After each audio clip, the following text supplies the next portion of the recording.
Ay, salamat nakarapat ng pwesto para ilian.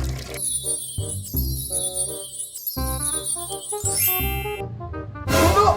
Nuno! Hoy!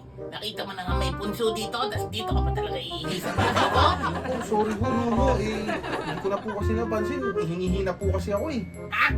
Anong di napansin? Eh, ang laki-laki ng anitong punso ko, laki ng butas ng ilong mo! Grabe naman po kayo. Nagpapasok na nga ako ng tao eh. Iihiyan niyo yung bahay namin, tas magpapasori kayo. Akala niyo ganun-ganun na lang? Napipikon na ako eh. Eh kung ako iihi dito, ha? Ha? Ano? Ha? Ay, sir, bawal po dyan. Ako'y tanod dito. Eh, naku, sorry ho boss, hindi ko lang po kasi napansin yung nakasulat eh. Pasensya na ho kayo.